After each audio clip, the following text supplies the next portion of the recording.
Right, guys, this is Andy Evans, number 50 in Notori Ryu. In this video, I wanted to go over some things that I've been playing with for making rope. And I've been looking at some different materials just to start learning. I haven't gone to original materials that were used in Japan. Just looking what's around me right now to learn the techniques. So I've started with raffia, which is from a palm tree, and I've been making little strands, starting with this with single strands, doubling them over into double strands, and trying to splice them together to make longer and longer pieces. So here you can see these were of smaller strands coming together to form this larger one. And so each time you double the strands over, you get a stronger rope. So you can see this one, it's pretty thin and it's already really strong. And it just comes from this thin little raffia, which isn't super strong all on its own. So let's go over making the actual rope. So I've looked at a couple different techniques, and the one that's been working the best for me is to first start with breaking apart the raffia into as many little individual strands as you can. So you're going to take this, it's kind of a flat material, you want to start ripping it into pieces and get these as long as you can. It pretty much goes down evenly as you pull it apart. And the smaller you get these, the better. You can start with a really small strand of rope. So you just keep pulling this apart. You want to start to get these really thin pieces. Even this can probably get pulled apart.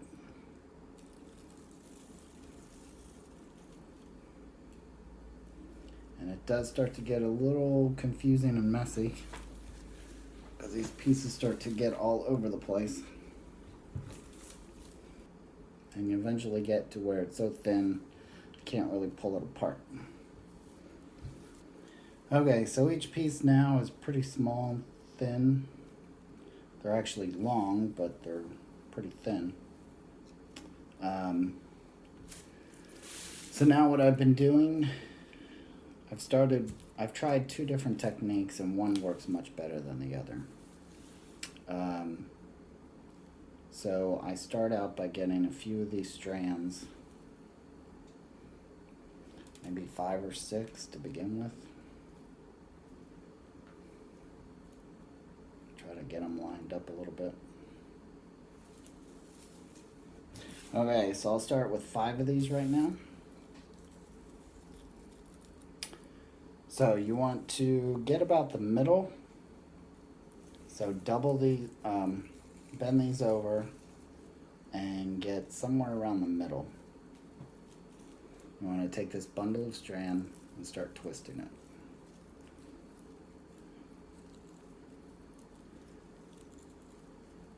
And as you keep twisting it, it's going to start,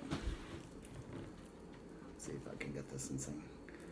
As you twist it, it's going to start to fold over on itself. So once that happens,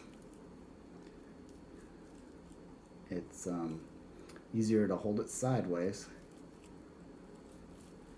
Take the top strand that you have, and you want to twist it away from you, and then take that strand and pull it down. Then you want to take the top strand again, twist it away from you, and then and pull that down. You keep twisting it away from you and then pulling the strand down. Let's see if I can get this good shot here. So twist the top strand, then you're going to pull it down.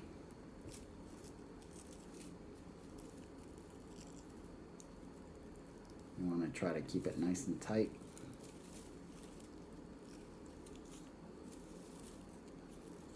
So you're going to keep doing that.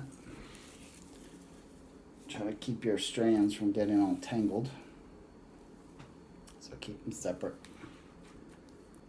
So eventually, it's going to start to form something that resembles rope, and it stays pretty well in this shape. As you keep on going, it's just going to get longer. So you'll start to get something like this.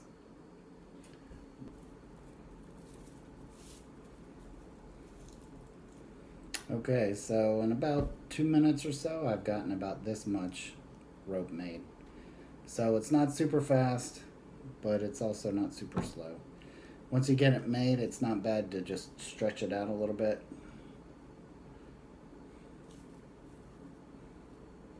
I think that seems to help it keep its shape. So I've still got quite a lot, but for this video, I think I'm going to cut one of these short just so I can show you how to splice the pieces together so that you can add, make this really long, as long as you want. Okay, so I cut one strand is long, one is short. So we're getting to the end. Now we've got to add some more raffia. So we're just going to take some more, about the same size as what we had before. Just kind of splice it in together so that it overlaps a little bit. And just do the same thing. To get it to start to stick, you might want to go ahead and twist all the way where it overlaps, just to get it started. So you take that and just keep on going. Probably the longer these overlap, probably the better your splice is going to be. So we've gotten past the splice now. The splice is right about here. And you've got your two separate strands. They're both pretty long now, so you just keep on adding to it. Okay, so you've got one strand. Now what you can do to double it up is again bend it in the middle. And this time you're going to roll it top towards you and then bring it down in front of you.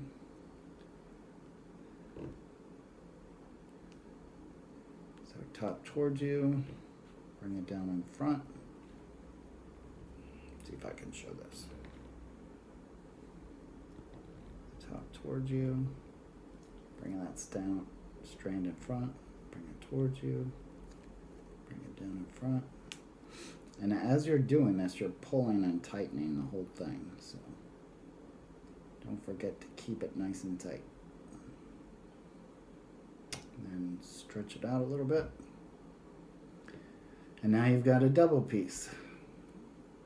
Started with one strand. Now it's double strand. Now it's a lot stronger than it was before.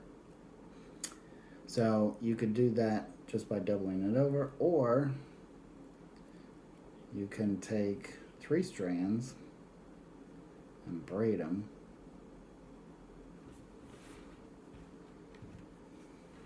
like you would braid hair. Start with 3 single strands.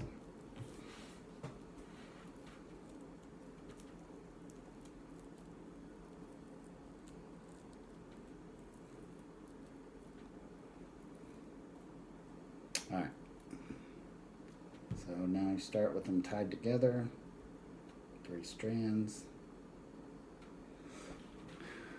You take the outside pieces and you fold it over with the inside piece, and you go back and forth, left and right.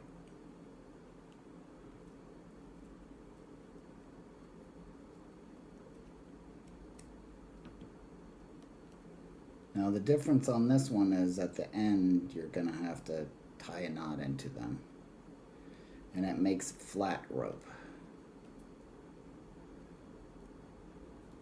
So it's not round,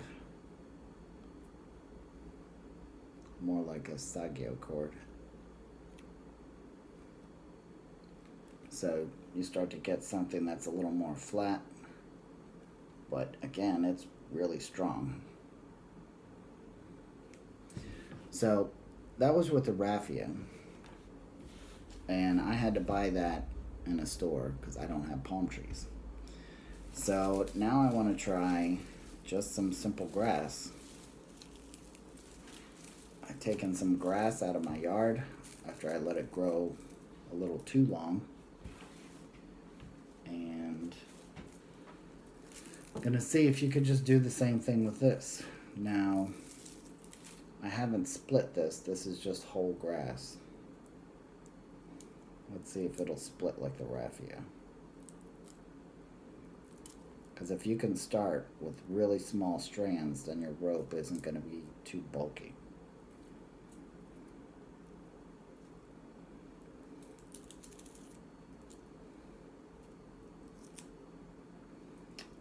Doesn't seem as strong to rip it apart. Yeah, it's just falling apart. So, not going to try to break it into smaller strands. I'm just going to take straight grass, do the same thing, twist it away from me, fold it over, twist it away, fold it over. So I'm sure there are much better materials than just grass. The raffia worked pretty good. It was easy to work with.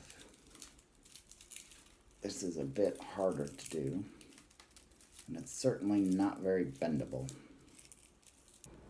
It's working, but this grass is so stiff I can feel some of it breaking as I'm doing this.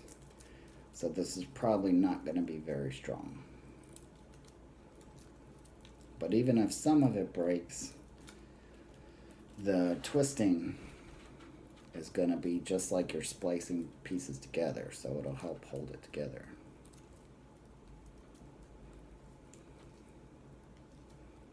So, with just straight grass, it's working. I'm getting rope that's a lot bigger than the raffia rope. So, with the little pieces of raffia, I can get it much smaller than the whole grass. Let's see how strong it is. I can feel it giving a little bit, like maybe pieces are breaking, but it's, for the most part, it's holding. So, better fibers are going to make better rope, but if you're in a pinch and you need some quick, crappy rope, you could just use regular old grass. So go out and try to make some rope yourself. It's not so hard. It's kind of tedious and boring, but that can also be relaxing. For Notori Ryu, this is number 50, Andy Evans, signing off.